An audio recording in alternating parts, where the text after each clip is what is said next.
আমরা জান দেব, আমরা জুলাই দেব। চারটা পয়েন্ট আছে, অত্যন্ত স্পষ্ট ভাষায় চারটা পয়েন্ট বাংলাদেশ আজাদ পার্টি লিখে দিয়েছে। আমি দ্বিতীয় পয়েন্টটার দিকে একটু দৃষ্টি দিতে চাই। নীতি ও আদর্শের দ্বিতীয় পয়েন্টে বলা হয়েছে ভারতীয় আধিপত্যবাদ নির্মূল, ফ্যাসিবাদী ও স্বৈরাচারী শাসন ব্যবস্থার চিরতরে অবসান।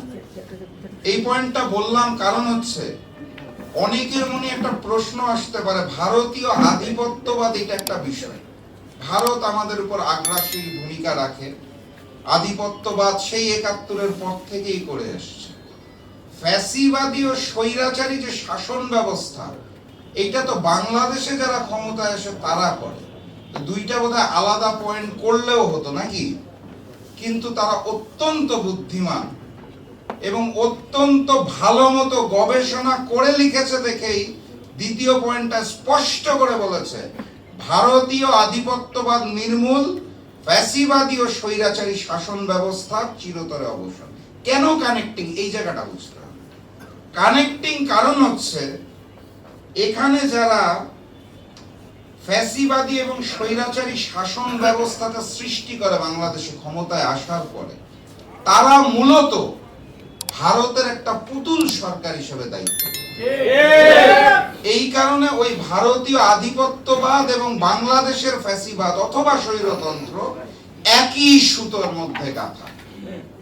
যেই কথাটা আমি অতীতে অসংখ্যবার বলেছি যে জুলাই গণঅভ্যুত্থানে আমাদের যে লড়াইটা, এই লড়াইটা শুধুমাত্র ফ্যাসিস্ট শেখ হাসিনা অথবা আওয়ামী লীগের বিরুদ্ধে ছিল না, লড়াইটা ছিল মূলত ভারতীয় আধিপত্যবাদের বিরুদ্ধে। এবং যেই কারণে ৩৬শে জুলাই ফ্যাসিস্ট শেখ হাসিনাকে পালাতে হয়েছে কোথায়? ওই ভারতেই পালাতে হয়েছে, অন্য কোনো জায়গা কিন্তু তার জন্য এই দুনিয়াতে নাই।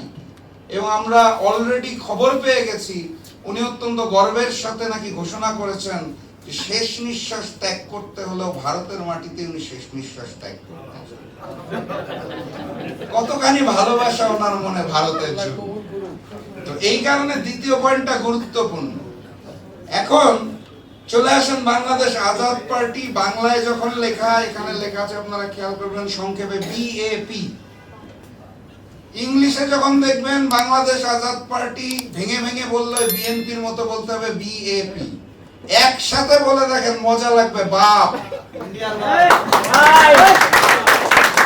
আমি বিশ্বাস করি বাংলাদেশ আজাদ পার্টি ভারতীয় আধিপত্যবাদের বিরুদ্ধে বাংলার মাটিতে ওই বাপের ভূমিকা রাখবেন। বাংলার মাটিতে আমরা ভারতীয় আধিপত্যবাদকে চাই না। এই বাংলার মাটিতে ভারতের সামনে মাথা নত করা কোন রাষ্ট্রীয় সরকার ব্যবস্থাকেও আমরা চাই না।